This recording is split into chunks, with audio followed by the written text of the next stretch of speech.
দেশি জবার সাথে সাথে আমার পুনে ভ্যারাইটি জবা অনেকগুলো রয়েছে। দেখো কত সুন্দর করে ফুল ফুটেছে। এই আরেকটা কালার রয়েছে, দেখো এখানে আরেকটা রয়েছে, দেখো কত সুন্দর করে ফুল এসছে। এটাও আরেকটা রয়েছে, খুব সুন্দর করে দেখো প্রত্যেকটা ফুল গাছে ফুটে আছে।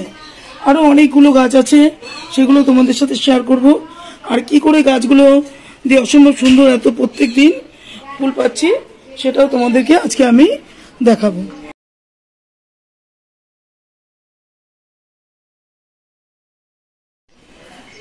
নমস্কার বন্ধুরা, বেদিক ইন্ডিয়ানের সকলকে স্বাগত। আজকে একটা জবা ফুলের ভিডিও নিয়ে চলে এলাম। কয়েকটা ভিডিও তোমাদের সাথে দেওয়া রয়েছে, অনেক রকম সার প্রয়োগ রয়েছে বা গাছে সুন্দর সুন্দর করে আমি পরিচর্যা করি যেরকম করে তোমাদের সাথে সেটাই শেয়ার করি। তো এই ভিডিওটাও তোমরা দেখো, স্কিপ করো না, তাহলে বুঝতে পারবে গরমকালে প্রচুর পরিমাণে তোমাদের গাছে এরকম জবা ফুটবে, বাইরে থেকে কিন্তু কখনো কিনতে হবে না। যে জবাটা তোমাদেরকে এখন আমি দেখাচ্ছি বন্ধুরা, এটা হচ্ছে দেশি ভ্যারাইটির একটা জবা ফুল। তো দেখো কি পরিমাণে এর মধ্যে কুড়ি এসছে, প্রত্যেকটা ব্রাঞ্চ নতুন নতুন করে তৈরি হয়েছে, সবুজ পুরো গাছ রয়েছে। গাছে কিন্তু কোথাও এতটুকু পোকা নেই, পুরো কচি কচি সবুজ পাতাগুলো আর কুড়ি ভর্তি রয়েছে প্রত্যেকটা ব্রাঞ্চে। বন্ধুরা, 1 মাস আগে যে গাছগুলো আমি এই গাছের উপরে করেছিলাম তাতে কিন্তু এত সুন্দর রেজাল্ট পেয়েছি। ফেব্রুয়ারি বা মার্চ মাস এই শেষ হতে চলেছে, তার আগেই আমাদের এই কাজটা করে নিতে হয়েছে। যারা মনে করেছো যে ফেব্রুয়ারি মাসে গাছকে কাটাই ছাটাই করনি, তারা কিন্তু সুন্দর করে এখন কেটে দিতে পারো। যখনই তুমি গাছ কাটবে দেখবে কিছুদিনের মধ্যেই এরকম বন্ধুরা নতুন নতুন সব ডালপালা ছাড়তে শুরু করবে। প্রত্যেকটা ডালপালা দেখো সব নতুন নতুন, আর কোথাও গাছে এতটুকু পোকা নেই, পুরো ফ্রেশ প্রত্যেকটা ডালপালা রয়েছে। তো যারা কাটাই ছাটাই করনি তারা কিন্তু অবশ্যই এই সময়টা কাটাই ছাটাই করে দেবে, তাহলে দেখতে পাবে নতুন নতুন ব্রাঞ্চ আসবে, আর নতুন ব্রাঞ্চের সব এরকম ভাবে তোমরা কুড়িয়ে আনতে পারবে।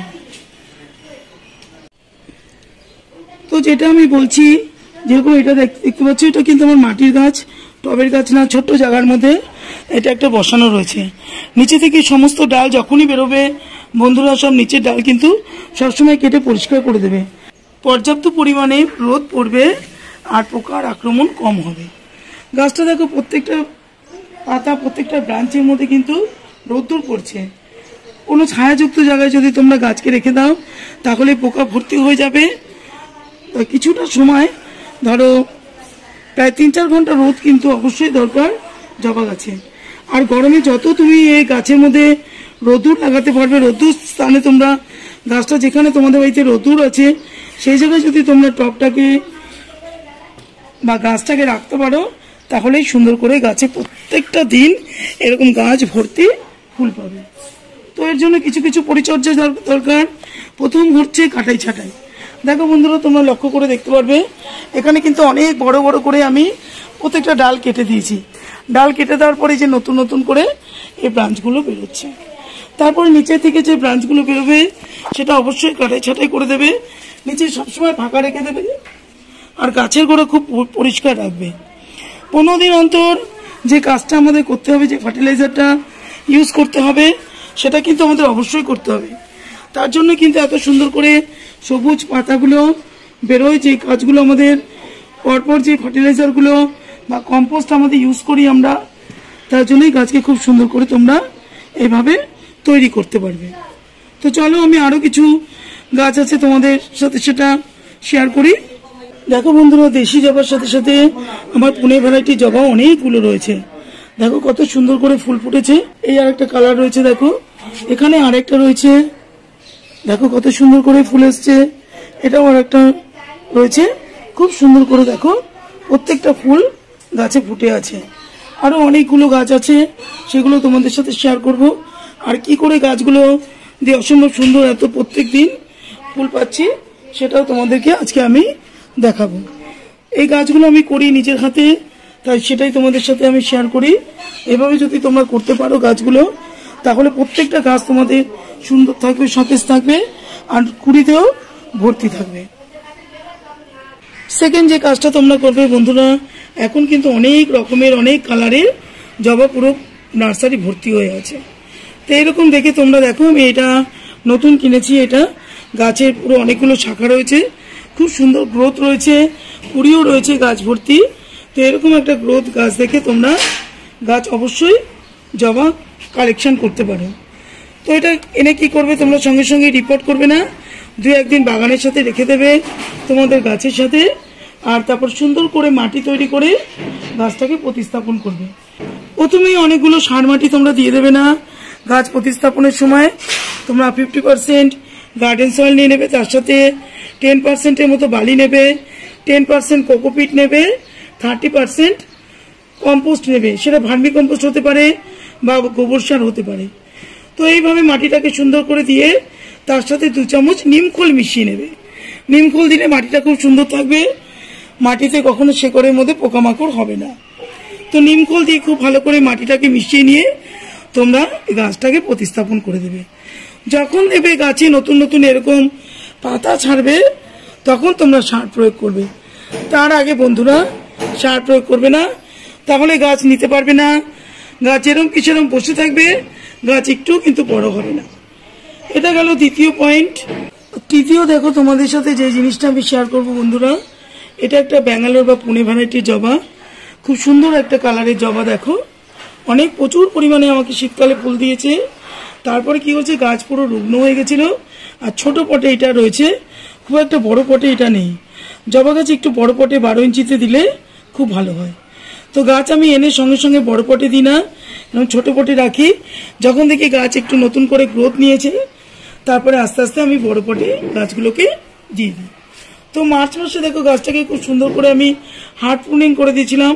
দেখতে পাবে বন্ধুরা, এই দেখো এখানে রয়েছে, পুরো গাছটাকে আমি কাটাই ছাটাই করে একেবারে হার্ড প্রুনিং করে দিয়েছিলাম। যেহেতু এটা রুট প্রুনিং করিনি, রুটটা এটা ভালো রয়েছে, রুটটা ছোট, নতুন প্রায় 6 মাস হয়েছে গাছটা, এই জন্য রুট প্রুনিং করার এটা প্রয়োজন মনে করিনি। এটা হার্ড প্রুনিং করাই আমার দরকার ছিল। প্রত্যেকটা ব্রাঞ্চ দেখো আমি এইভাবে এটাকে কেটে দিয়েছি। কেটে দেওয়ার পরে নতুন নতুন যে শাখাগুলো বেরোচ্ছে তাতেই কিন্তু সুন্দর করে দেখো ফুল এসছে আর কুড়িও আসছে প্রত্যেকটা ব্রাঞ্চে, লক্ষ্য করবে। আর এখানেও নতুন নতুন গ্রোথ নিয়েছে। তো এইভাবে যদি তোমাদের গাছ ছোট পটে থাকে তাহলে কিন্তু রুট প্রুনিং করার তোমাদের আর দরকার নেই। বন্ধুরা মার্চ মাসে কিন্তু এটা হার্ড প্রুনিং করতে যাবে না। তাহলে বন্ধুরা তোমরা একটা কাজ করবে, দেখো এই ছোট ছোট যে টিপসগুলো আছে শুধু এটাকে একটু একটু করে কেটে দেবে। কেটে দিলে দেখতে পারবে এখান থেকে নতুন নতুন আবার গ্রোথ নেবে। দেখো প্রত্যেকটা এখান থেকে দেখো এই যে সব এখান থেকে শাখাগুলো বেরোচ্ছে। এইভাবে তোমরা এই গাছটাকে বুশি করতে পারো, নতুন করে গাছকে জীবনদান দিতে পারো। এইভাবে তোমরা গাছটাকে করতে পারো। আর যখন দেখবে এর মধ্যে একটু শিকড় ভর্তি হয়ে গেছে, যে দেখবে দেখো এই গাছটা পুরো সুন্দর রয়েছে, কোনো এখনো শিকড় হয়নি, সুন্দর গাছটা রয়েছে। তো এইভাবে যদি থাকে তাহলে তোমরা এই গাছটা সরাসরি উঠিয়ে অন্য পটে দিতে পারো। এই রুটটাকে কখনো কাটাই ছাটাই করবে না, তাহলে গাছের খুব ক্ষতি হয়ে যাবে। তোমরা ছোট পট থেকে বড় পটে যখনই নেবে তোমরা গাছটাকে আলগা করে দিয়ে সরাসরি ওর মধ্যে বসিয়ে দেবে, তাহলে গাছে কোনো ক্ষতি হবে না, গাছ মরবে না, গাছ সুন্দর করে রেডি হয়ে যাবে। 4 নম্বর পয়েন্টে তোমাদের সাথে আলোচনা করবো বন্ধুরা, মাটি কিন্তু সবসময় দেখো আমার মাটি এইরকম রয়েছে। এরকম থাকলে সবচেয়ে আদর্শ মাটি। দেখো ভেজা রয়েছে অথচ গায়ে লাগছে না, হাতের মধ্যে লাগছে না। এরকম তোমরা ভেজা ভাব রাখবে, ভেজা করে অনেকটা চ্যাপচ্যাপে করে দেবে না, তাহলে শিকড় পচে গিয়ে গাছ নষ্ট হয়ে যাবে। আর দেখো এখানটা যে জায়গাটা আমি ফাঁকা রেখেছি, এরকম যদি গোড়া থেকে তোমাদের কোনো ব্রাঞ্চ বেরোয় তাহলে কিন্তু এই ব্রাঞ্চগুলোকে কেটে দেবে। ব্রাঞ্চগুলো এগুলো কেটে দিলে এখানটা গাছের পাতাগুলো থাকলে অনেক সময় হাওয়া বাতাস লাগে না। কাজে এগুলো যদি তোমরা সুন্দর করে দেখো, আমি সবসময় এগুলোকে কেটে দিই, তাহলে খুব ভালো করে গাছ রেডি হয়ে যাবে। এই জায়গাটা ফাঁকা রাখবে সবসময়, রোদ্দুর লাগবে, হাওয়া লাগবে, গাছের টবের মাটি কখনো নষ্ট হবে না বা শেকড় পচে যাবে না। তো এই জায়গাটা একটু কাটাই ছাটাই করে অল টাইম ফাঁকা রাখবে, আর ওপরে ব্রাঞ্চগুলো তাহলে খুব সুন্দর করে গাছে রেডি হবে। আর একটু মাঝে মাঝে একটু কি করবে, এইভাবে গাছকে একটুখানি হাওয়া লাগাতে দেবে। যখনই গাছটিকে একটুখানি খুঁড়ে দেবে, এভাবে চতুর্দিকে একটু হালকা হালকা করে খুঁড়ে দেবে, তাহলে মাটির মধ্যে শেকড়ের মধ্যে হাওয়া চলাচল করবে। রুটের মধ্যে বন্ধুরা কখনো করবে না রুট বলটা ছেড়ে দিয়ে একদম সাইড থেকে হালকা হালকা করে মাটিটা দেখো বৃষ্টি হচ্ছে কদিন ধরে, বেশ খানিকটা ভেতরে ভেজা রয়েছে। তো এরকম করে খুঁড়ে নেবে, তাহলে দেখবে কেঁচো টেচো বা কোনো অন্য পোকা থাকলে রোদুরে সেগুলো মরে যাবে। তো বন্ধুরা, যে সময়টা আমরা দাঁড়িয়ে আছি এই সময়টা গাছকে যত্ন করা অনেক প্রয়োজন। গাছের মাটির লেভেলটা ঠিক রাখা, গাছের মাটিকে পোকামাকড় মুক্ত রাখা খুব প্রয়োজন, না হলে শেকড় পচে গাছ নষ্ট হয়ে যাবে। দেখো এই জিনিসটা তোমরা কিন্তু অবশ্যই দেবে, 15 দিনে একবার 2 চামচ করে গাছের মাটিতে অবশ্যই প্রয়োগ করবে। নানা রকম পোকামাকড় যখনই গাছটা তোমরা এইভাবে একটুখানি নাড়াচাড়া দেবে তখনই দেখতে পাবে, দেখো এখানে দেখতে পারবে কত রকমের পোকা রয়েছে, নানান ধরনের পোকা মাটির মধ্যে তৈরি হয়ে যায়। কাজেই তোমরা এই জিনিসটা দিলে 2 চামচ সুন্দর করে গাছ কিন্তু রোগ মুক্ত থাকবে আর মাটিটাও খুব ভালো থাকবে। যাদের বাড়িতে বন্ধুরা নিমখোলটা না থাকবে তারা কিন্তু অবশ্যই এর মধ্যে হলুদ দিতে পারো। হলুদ খুব ভালো কাজ করে, মাটির মধ্যে নানা রকম ব্যাকটেরিয়া, খারাপ ব্যাকটেরিয়াগুলোকে নষ্ট করে দেয়, পোকামাকড়ও মেরে ফেলে। কাজে যাদের নিমখোল থাকবে না তারা হলুদ সুন্দর করে 1 চামচ হলুদ পুরো এদিকে ছড়িয়ে দিয়ে মাটিটাকে একটু খুশে দিলে হয়ে যাবে। আর দ্বিতীয়ত যে সারটা বলবো আমি সেটা হচ্ছে ভার্মি কম্পোস্ট। যাদের কাছে ভার্মি কম্পোস্ট থাকবে না তারা অবশ্যই পুরনো গোবর সার এরকম 1 মুঠ নিয়ে 15 দিন অন্তর সুন্দর করে গাছের চারপাশে দিয়ে দেবে। এটা দিতেই হবে, প্রচুর পরিমাণে নাইট্রোজেন থাকে এর মধ্যে। এই নাইট্রোজেনের জন্যই গাছপালা আমাদের সুন্দর থাকে, ডালগুলো ফুলের কালারগুলো সুন্দর হয়, পাতাগুলো সবুজ থাকে, খুব সুন্দর করে প্রত্যেকটা ব্রাঞ্চ থেকে আমরা কুড়ি পাই।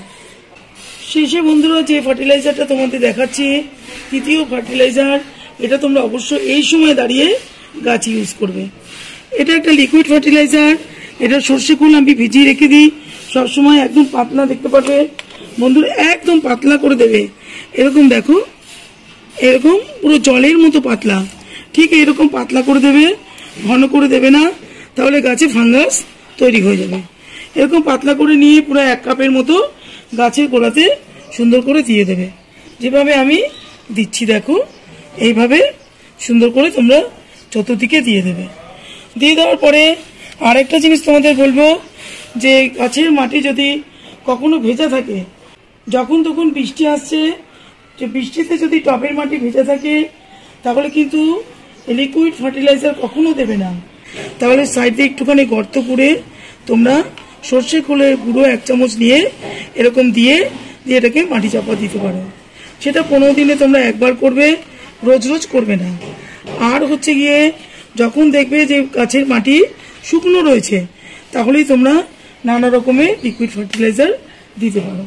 সর্ষে খোলের ভেজানো জল দিতে পারো, কলার খোসা ভেজানো জল দিতে পারো, দিলেই কিন্তু তোমরা সুন্দর সুন্দর এরকম ফুল কুড়ি অবশ্যই আনতে পারবে। তো এই ফার্টিলাইজারগুলো ইউজ করো, জবা গাছের জন্য আদর্শ এই সময়টা দাঁড়িয়ে। এগুলোই করে প্রচুর পরিমাণে ফুল আসে গাছে, পাতাও সুন্দর থাকে, খুব সুন্দর থাকে, গাছ সুস্থ থাকে, নিরোগ থাকে। যদি কখনো পোকার আক্রমণ হয়, মিলিবাগ তো এখানে ধরেই, তো তার জন্য নানা রকমের ওষুধ রয়েছে, সেগুলো ব্যবহার অবশ্যই করবে, না হলে কিন্তু একটা ফুলও তোমাদের এরকম আসবে না, ফুটবে না, সব ফুলের কুড়ি ঝরে গাছ থেকে পড়ে যাবে, সমস্ত পাতাগুলো কুকড়ে যাবে। তো অবশ্যই দেখে নেবে যে নানা রকম মাকড়ও ধরে এই গাছের মধ্যে, তাহলে এইভাবে তোমরা কিন্তু কুড়িগুলোকে দাঁড় করাতে পারবে না। মিলিবাগের জন্য উপচার করবে, নানা রকম যে পোকা আক্রমণ করে পোকার থেকেও গাছকে অবশ্যই বাঁচাবে। মেন কথা গাছটাকে রোদ্দুরে রাখবে, রোদ্দুরে রাখলে অনেক পোকার থেকে গাছ বেঁচে যায়। তো অবশ্যই বেশিরভাগ সময় এই গরমে গাছগুলোকে, মেনলি জবা গাছগুলোকে রোদ্দুরে রাখার চেষ্টা করবে। আর বন্ধুরা যেটা দ্বিতীয় কাজ, সেটা কিন্তু তোমরা ফাঙ্গিসাইড অবশ্যই দেবে। মাঝে মাঝে এখন বৃষ্টি হচ্ছে, মেঘলা ওয়েদার, ফাঙ্গাস ধরে যাবে। দেখো আমার প্রত্যেকটা জবা গাছ তোমাদের দেখাই, এখানে মাটির মধ্যে 2টো দেশি জবা আছে, তা বাদে আমার টবে অনেক গাছ রয়েছে, দেখতে পারবে। এই একটা রয়েছে, এখানে রয়েছে, প্রত্যেকটা গাছে দেখো কুড়ি ভর্তি রয়েছে। প্রত্যেকটা গাছে কিন্তু আমি ফাঙ্গিসাইড দিয়ে দিয়েছি। সুন্দর করে ফাঙ্গিসাইড না দিলে কুড়িগুলো সব পচে ঝরে যাবে। প্রত্যেকটা গাছ রয়েছে দেখো বন্ধুরা, ওখানে রয়েছে, এগুলো সব প্রত্যেকটা টবের গাছ। এইটুকু দেখো ছোট টবের মধ্যে দেখো কতগুলো কুড়ি এর মধ্যে ধরে রয়েছে, নতুন নতুন করে ব্রাঞ্চও আসছে। তো কাজে এইভাবে তোমরা সুন্দর করে যত্ন করো, দেখবে প্রত্যেকটা গাছ থেকে যে কটাই তোমরা গাছ প্রতিস্থাপন করবে, প্রত্যেকটা গাছ থেকে তোমরা এইভাবে ফুল পাবে, তোমাদের ফুল কখনো কিনতে হবে না। তো এই ছিল আজকের আমার জবার ভিডিও। তোমাদের যদি ভালো লাগে ভিডিওটা, তাহলে লাইক করো, শেয়ার করো, কমেন্ট করো, সাবস্ক্রাইব করো চ্যানেলটাকে। আর এতক্ষণ ধরে ভিডিওটা দেখার জন্য তোমাদের অনেক অনেক ধন্যবাদ।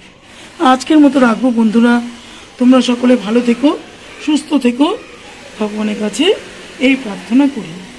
আজকের মতো রাখবো।